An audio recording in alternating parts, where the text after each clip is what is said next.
नमस्ते Australia.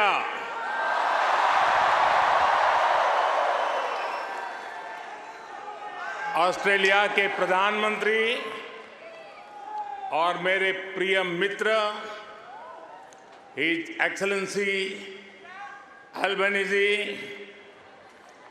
Australia के पूर्व प्रधानमंत्री His Excellency Scott Morrison,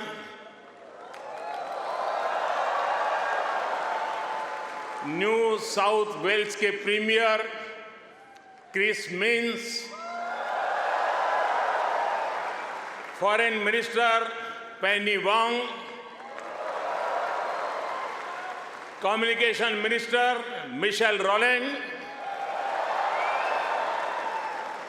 energy minister Chris Bowen, leader of opposition Peter Dutton, assistant foreign minister Tim watts,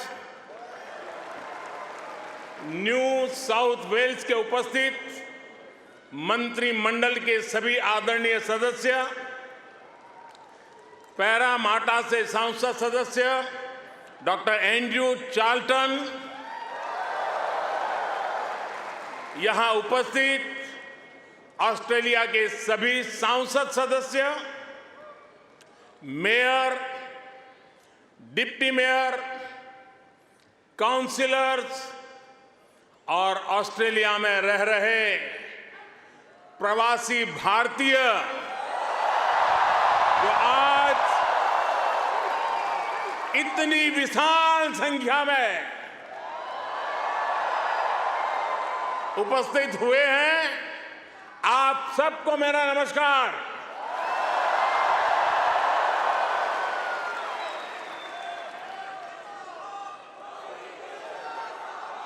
First of all, I acknowledge the traditional custodians of the lands that we are meeting here on today. I pay my respect to their elders, past, present, and emerging. I also celebrate all First Nations people who may be with us today. Friends, मैं जब 2014 में आया था तो आपसे एक वादा किया था। वादा ये था कि आपको फिर भारत के किसी प्रधानमंत्री का 28 साल तक इंतजार नहीं करना पड़ेगा।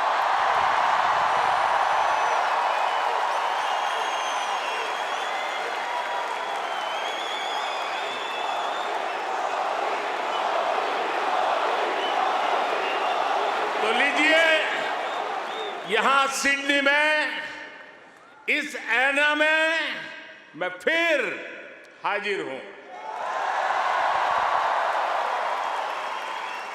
और मैं अकेला नहीं आया हूं।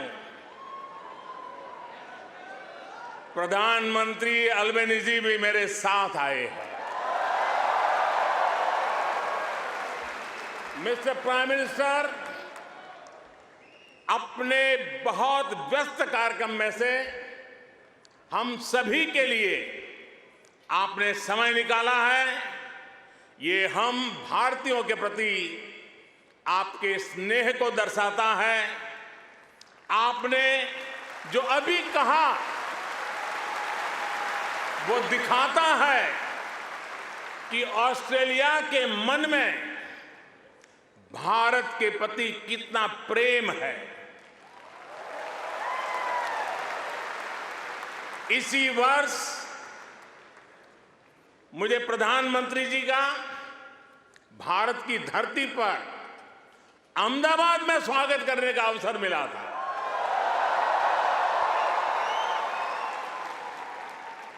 आज उन्होंने यहां लिटिल इंडिया के फाउंडेशन स्टोर को अनवील करने में मेरा साथ दिया है, मैं उनका बहुत बहुत आभार व्यक्त करता हूं।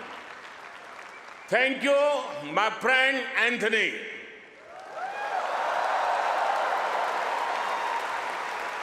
ये लिटिल इंडिया ऑस्ट्रेलिया के विकास में भारतीय समुदाय के योगदान का भी एक रिकॉग्निशन है। मैं न्यू साउथ वेल्स के प्रीमियर, पैरामाटा शहर के मेयर, डिप्टी मेयर और काउंसिलर्स को इस विशेष सम्मान के लिए धन्यवाद देना चाहता हूं। साथियों, मुझे खुशी है कि न्यू साउथ वेल्स में प्रवासी भारतीय समुदाय से कई लोग सार्वजनिक जीवन में सक्रिय भागीदारी कर रहे हैं, अपनी पहचान बना रहे हैं। वर्तमान न्यू साउथ वेल्स की सरकार में डिप्टी प्रीमियर, प्रूकार, ट्रेजरर डेनियल मुखी बड़ा कंट्रीब्यूशन कर रहे हैं। और कल ही भाई समीर पांडे पैरामाटा के लॉर्ड मेयर चुने गए हैं। मैं सबका अभिनंदन करता हूं, बहुत बहुत बधाई देता हूं। साथियों, आज जब पैरामाटा में यह सब हो रहा है, तभी ये जानकारी भी आई है कि पश्चिमी ऑस्ट्रेलिया के पर्थ शहर में भारतीय सैनिक नयन सिंह सैलानी के नाम पर सैलानी एवेन्यू बनाया गया है। उन्होंने पहले विश्व युद्ध में ऑस्ट्रेलिया की फौज के लिए लड़ते हुए वीर गति प्राप्त की थी। इस सम्मान के लिए मैं पश्चिमी ऑस्ट्रेलिया के नेतृत्व का आदरपूर्वक अभिनंदन करता हूं। साथियों, एक समय था जब कहा जाता था कि भारत ऑस्ट्रेलिया के संबंधों को 3C डिफाइन करते हैं, ऐसा पहले कहा जाता था। ये कौन से 3C हैं? कॉमनवेल्थ, क्रिकेट और करी।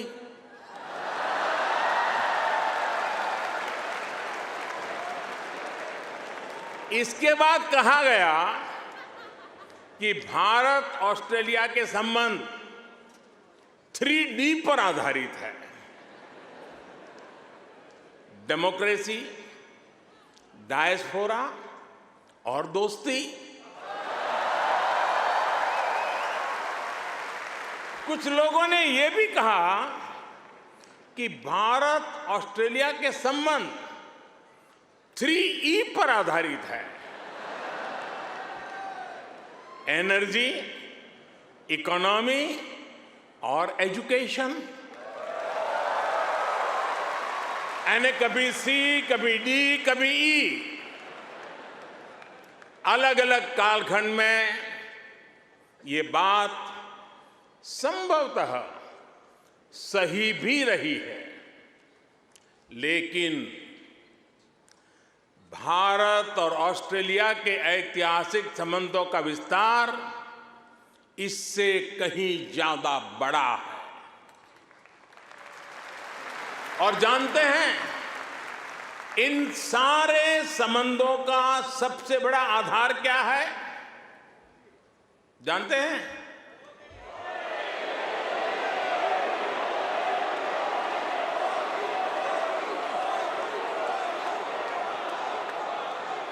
जी नहीं, सबसे बड़ा आधार है म्यूचुअल ट्रस्ट और म्यूचुअल रिस्पेक्ट।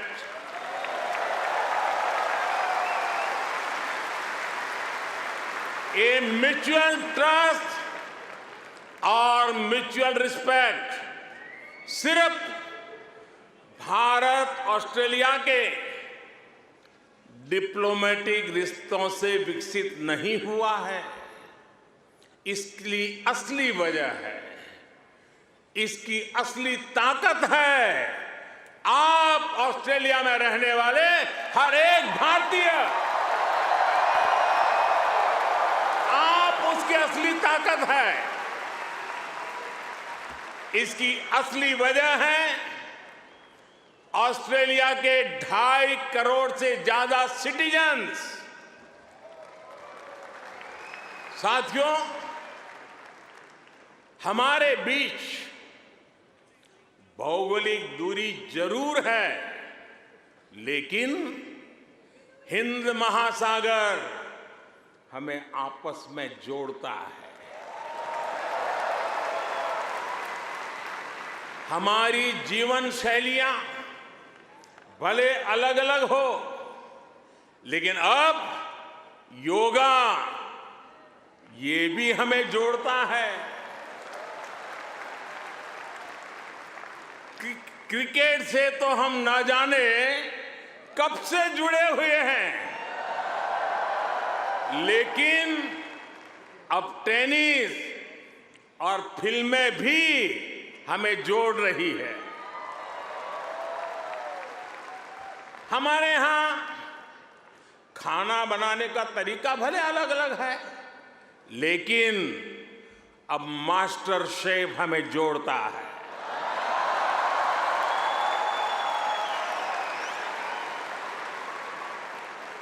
हमारे यहां पर्व त्योहार भले अलग अलग मनाए जाते हैं, लेकिन हम जुड़े हुए हैं दिवाली की रौनक से, बैसाखी के जश्न से।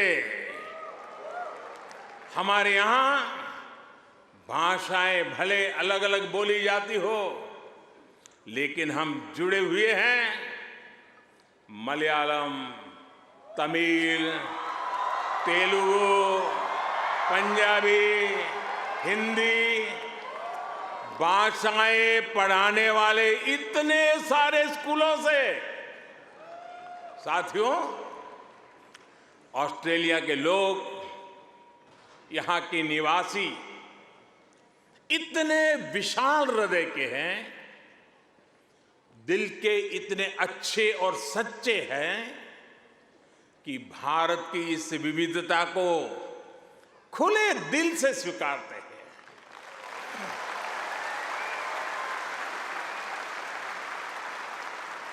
और यही वजह है कि पैरामाटा स्क्वायर किसी के लिए परमात्मा चौक बन जाता है।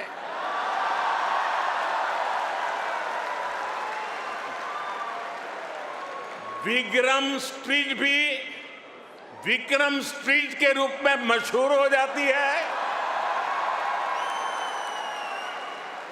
और हैरिस पार्क कई लोगों के लिए हरीश पार्क हो जाता है।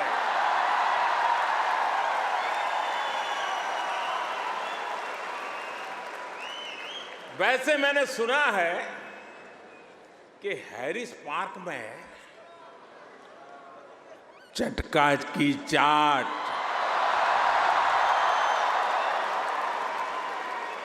जयपुर स्वीट्स की जलेबी,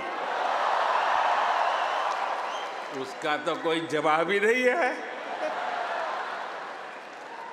मेरी आप सबसे रिक्वेस्ट है, आप लोग कभी मेरे मित्र पीएम एल्बनीज़ी को भी वहां जरूर ले जाइएगा। और साथियों, जब खाने की बात चली है और चाट की बात चली है, तो लखनऊ का नाम आना भी स्वाभाविक ही है। मैंने सुना है सिडनी के पास लखनऊ नाम की जगह भी है, लेकिन मुझे पता नहीं वहां भी चाट मिलती है क्या। अच्छा, यहां भी तो शायद दिल्ली के पास वाले लखनऊ के लोग होंगे ही होंगे, है क्या? वाह, वाकई Delhi street, Bombay street, Kashmir Avenue, Malabar Avenue जैसी कितनी ही सड़कें यहां ऑस्ट्रेलिया में आपको भारत से जोड़े रखती है। मुझे बताया गया कि अब तो ग्रेटर सिडनी में इंडिया परेड भी शुरू होने जा रही है। मुझे जानकर भी बहुत अच्छा लगा कि हाँ, आप सबने आजादी का अमृत महोत्सव भी बहुत धूमधाम से मनाया है।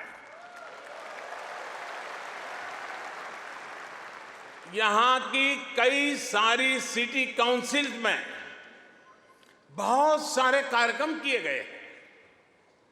सिडनी ओपेरा हाउस जब तिरंगे की रोशनी से सराबोर हुआ तो यहां हर भारतीय का दिल खुश हो गया। हिंदुस्तान में भी जय जयकार हो रहा था। और इसके लिए मैं न्यू साउथ वेल्स गवर्नमेंट का विशेष तौर पर आभार व्यक्त करता हूं। साथियों, हमारे क्रिकेट के रिश्तों को भी 75 वर्ष पूरे हो गए हैं। क्रिकेट की फील्ड पर मुकाबला जितना रोचक होता है, उतनी ही गहरी ऑफ द फील्ड हमारी दोस्ती है। इस बार तो ऑस्ट्रेलिया की अनेक विमेन क्रिकेट प्लेयर भी पहली बार भारत में आईपीएल खेलने आई थी।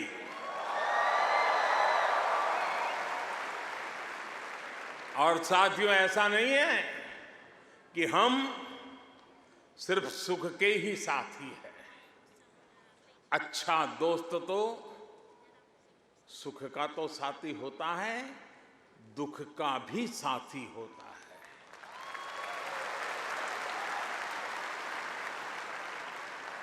पिछले साल जब महान शेन वॉर्न का निधन हुआ तो ऑस्ट्रेलिया के साथ कोटि कोटि भारतीयों ने भी शोक मनाया।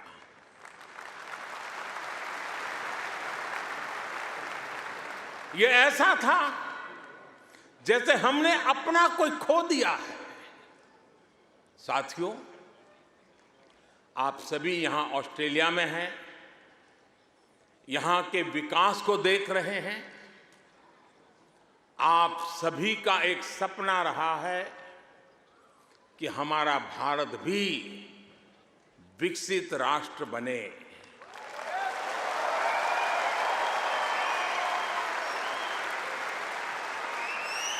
है ना आपका सपना? है ना आपका सपना? है ना आपका सपना? जो सपना आपके दिल में है, वो सपना मेरे दिल में भी है। ये मेरा भी सपना है। 140 करोड़ भारतीयों का सपना है। साथियों, भारत के पास सामर्थ्य की कमी नहीं है। भारत के पास संसाधनों की कमी भी नहीं है। आज दुनिया की सबसे बड़ी और सबसे युवा टैलेंट फैक्ट्री जिस देश में है, वो है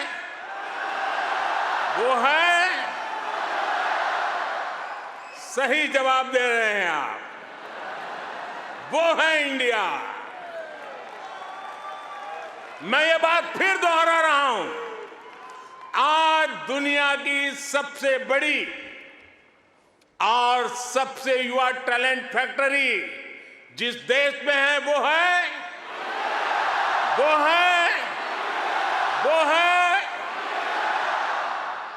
और अब मैं आपके सामने ऐसे ही कुछ फैक्ट रखूंगा और आपसे सही उत्तर जानना चाहूंगा, ठीक है? रेडी?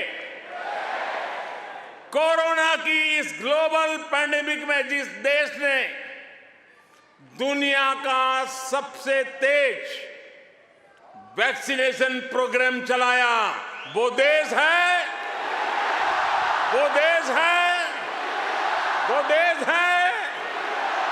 आज जो देश दुनिया की फास्टेस्ट ग्रोइंग लार्ज इकोनॉमी है, वो है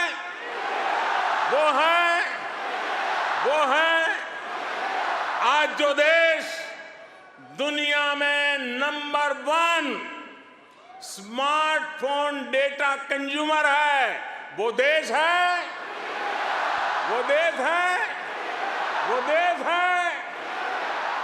आज जो देश फिनटेक एडॉप्शन रेट में नंबर 1 है, वो देश है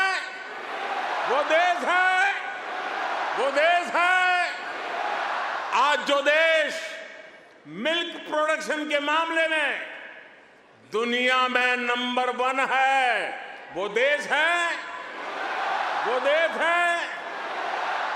आज जो देश इंटरनेट यूजर्स की संख्या में दुनिया में नंबर 2 पर है, वो है आज जो देश दुनिया का सेकंड लार्जेस्ट मोबाइल मैन्युफैक्चरर है, वो देश है आज जो देश rice, wheat, sugarcane production के मामले में दुनिया में नंबर 2 पर है, वो है आज जो देश फ्रूट और वेजिटेबल प्रोडक्शन में दुनिया में नंबर 2 पर है, वो है आज जिस देश में दुनिया का तीसरा सबसे बड़ा स्टार्टअप इकोसिस्टम है, वो है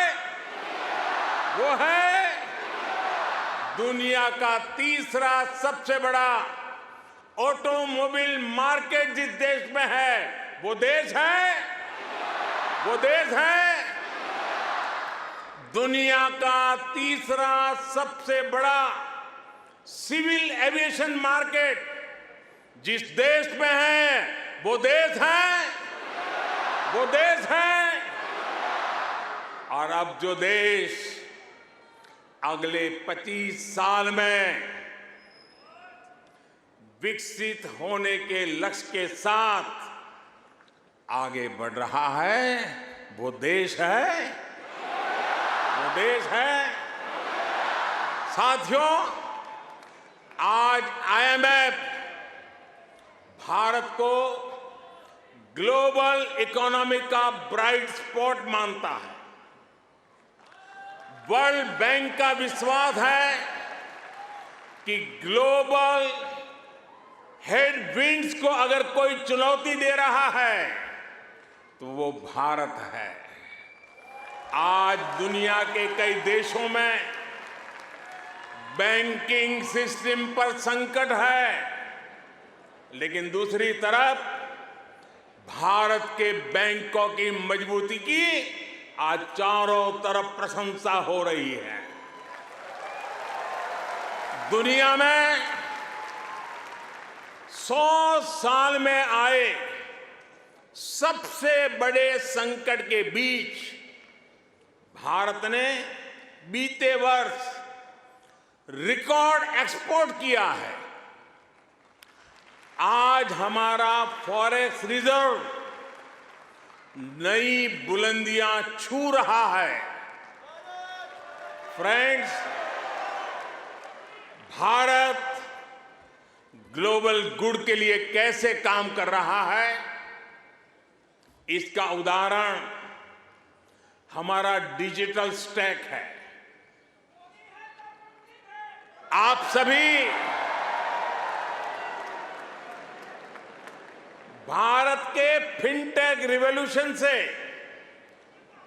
भली भांति परिचित हैं। आपको याद होगा, जब मैं 2014 में यहां आया था, तब मैंने आपसे एक सपना साझा किया था।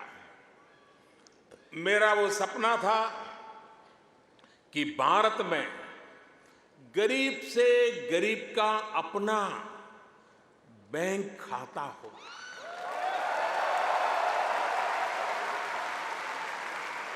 आपको गर्व होगा दोस्तों, आपको गर्व होगा कि पिछले 9 वर्ष में हमने करीब 50 करोड़ भारतीयों के यानी करीब 500 मिलियन बैंक अकाउंट खोले हैं।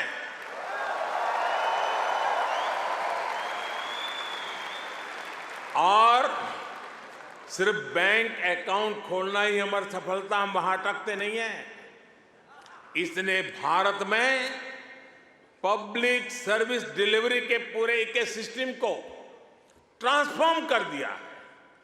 हमने Jan Dhan bank account, mobile phone और आधार आईडी की एक जैम ट्रिनिटी, JAM ट्रिनिटी बनाई है। आप सोचिए, इसे एक क्लिक पर करोड़ों करोड़ों देशवासियों तक डायरेक्ट बेनिफिट ट्रांसफर DBT संभव हुआ है।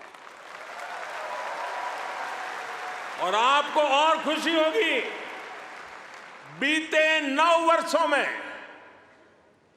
यह आंकड़ा भी आपको बहुत आनंद देगा, बीते 9 वर्षों में 28 लाख करोड़ रुपए यानी 500 बिलियन ऑस्ट्रेलियन डॉलर से भी ज्यादा सीधे जरूरतमंदों के बैंक अकाउंट में भेजे गए हैं।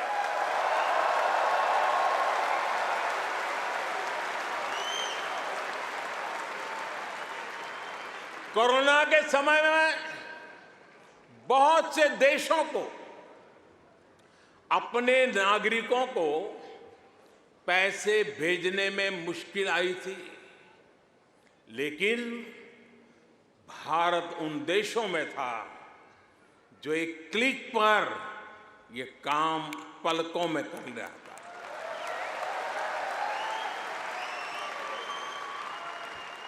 यूनिवर्सल पब्लिक इंटरफेस यानी UPI ने भारत में फाइनेंशियल इंक्लूजन को नई ऊंचाई पर पहुंचा दिया है। आज दुनिया के 40% रियल टाइम डिजिटल पेमेंट्स अकेले भारत में होते हैं।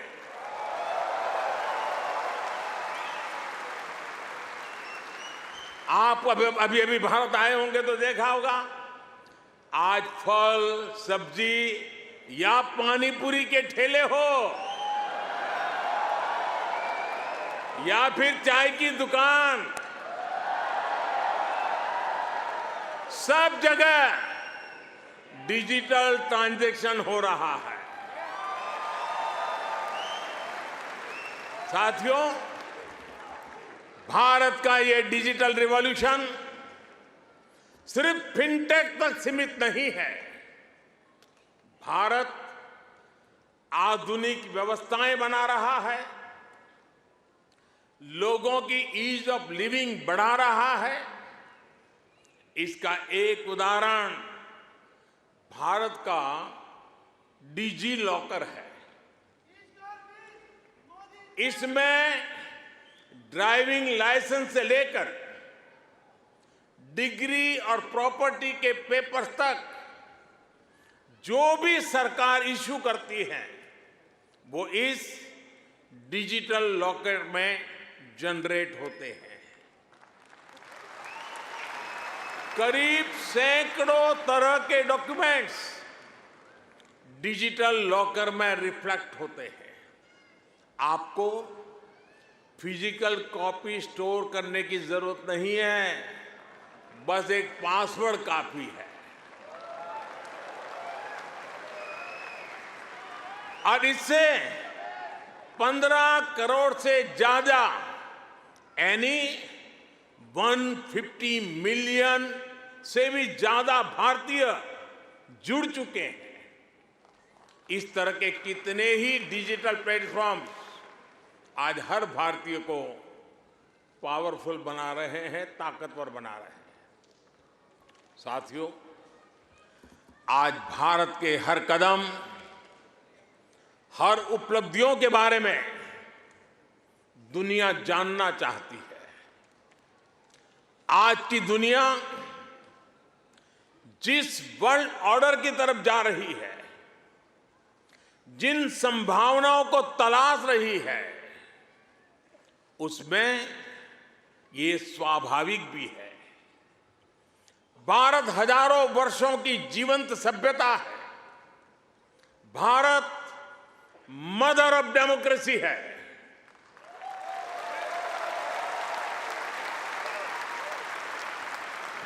हमने समय के अनुसार खुद को ढाला है, लेकिन अपने मूल सिद्धांतों पर, फंडामेंटल्स पर हमेशा टिके रहे हैं।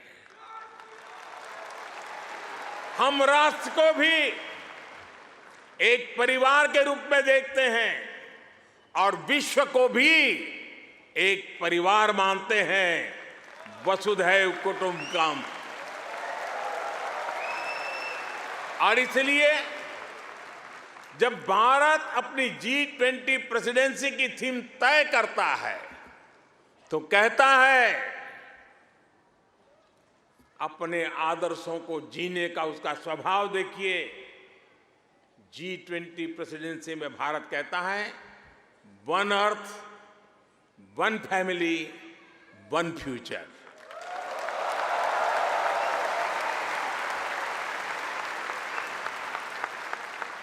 जब भारत पर्यावरण की रक्षा के लिए सोलर एनर्जी के बड़े लक्ष्य तय करता है तो कहता है वन सन, one world, one grid.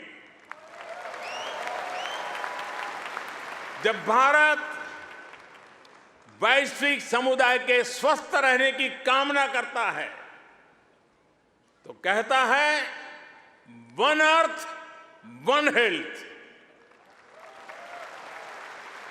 Bharat वो देश है जिसने कोरोना के संकट में दुनिया के 150 से ज्यादा देशों को उस संकट की घड़ी में दवाइयां भेजी।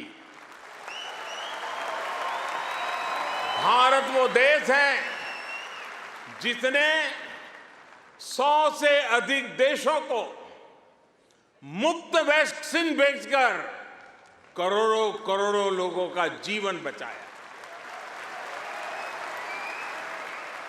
कोरोना के समय में आपने भी यहां जिस सेवा भावना से काम किया वही हमारी संस्कृति की विशेषता है। आज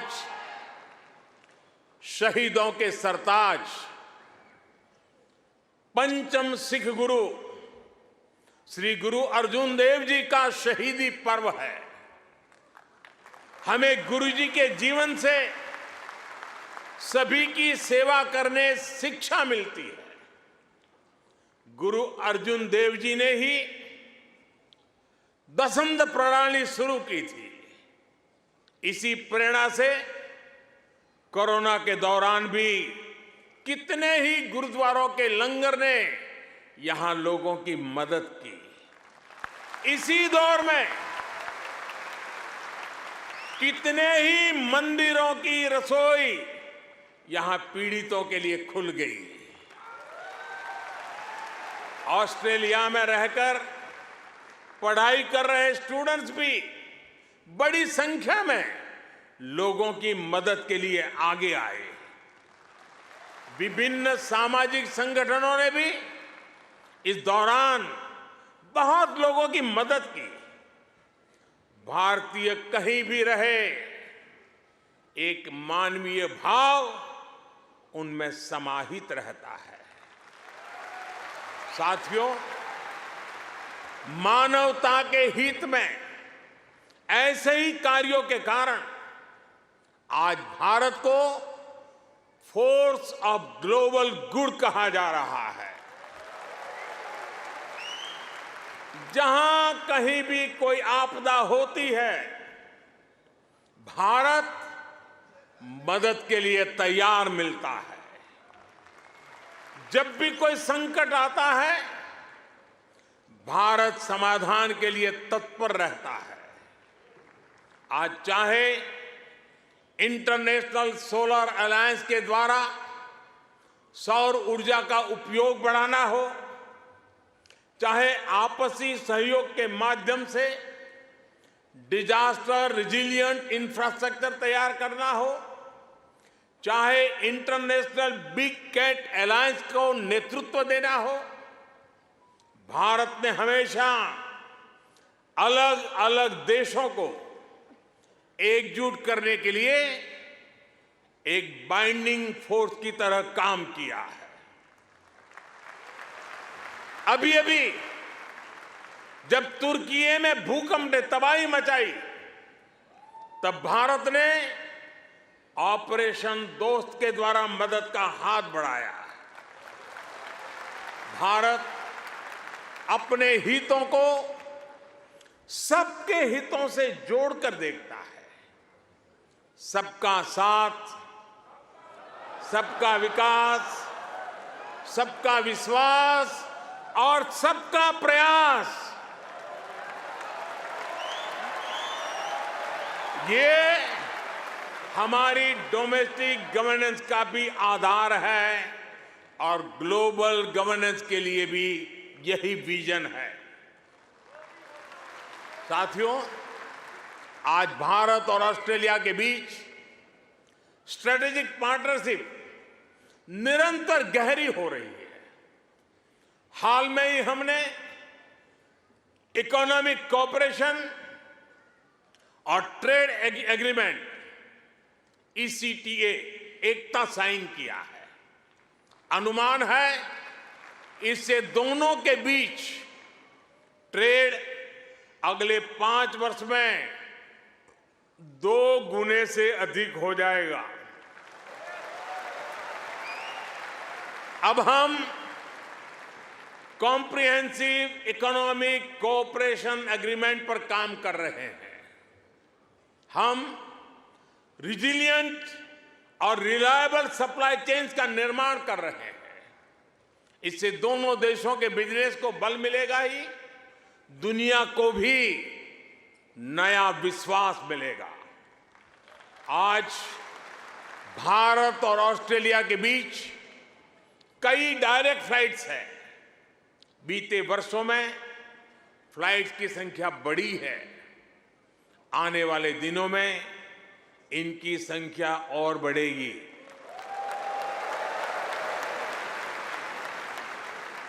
एक दूसरे की डिग्रियों को मान्यता देने को लेकर भी दोनों देश आगे बढ़े हैं और इससे हमारे स्टूडेंट्स को बहुत लाभ होगा। Migration and mobility partnership agreement पर भी सहमति बनी है। इससे हमारे स्किल्ड प्रोफेशनल्स के लिए ऑस्ट्रेलिया आना और यहां काम करना आसान होगा। और साथियों, आज जब मैं आपके बीच आया हूं तो एक घोषणा भी करने जा रहा हूं।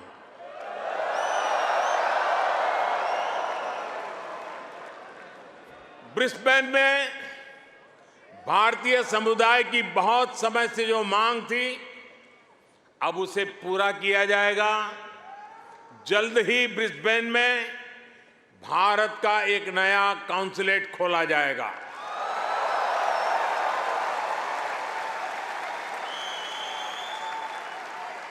फ्रेंड्स, भारत और ऑस्ट्रेलिया की गहरी होती पार्टनरशिप मां भारती में आस्था रखने वाले प्रत्येक व्यक्ति को सशक्त करेगी। आपके पास टैलेंट है, अपनी स्किल की ताकत है और साथ ही अपने कल्चरल वैल्यूज भी है। ये वैल्यूज आपको ऑस्ट्रेलिया के लोगों के साथ घुल मिलकर रहने में बड़ी भूमिका निभाते हैं। मैं कल ही पापुआ न्यू गिनी से आया हूं। वहां मैंने स्थानीय भाषा में तमिल साहित्य तिरुकुरल के अनुवाद का लोकार्पण किया।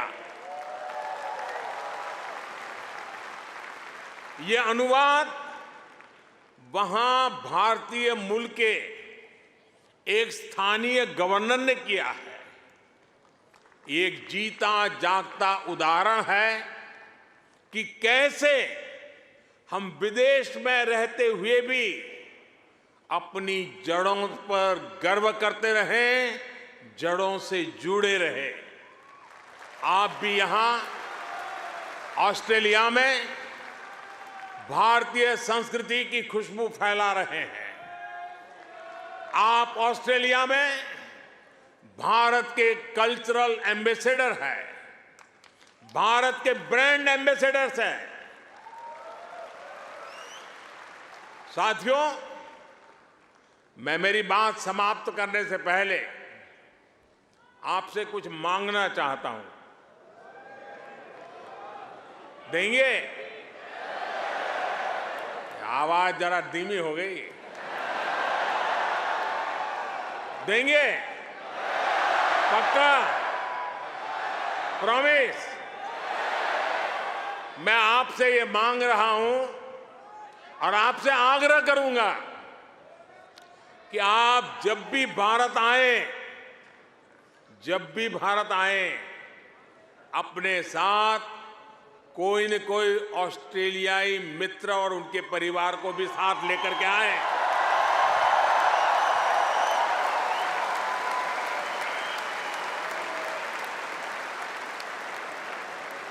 इससे उन्हें भारत को समझने का, जानने का और ज्यादा बेहतर मौका मिलेगा।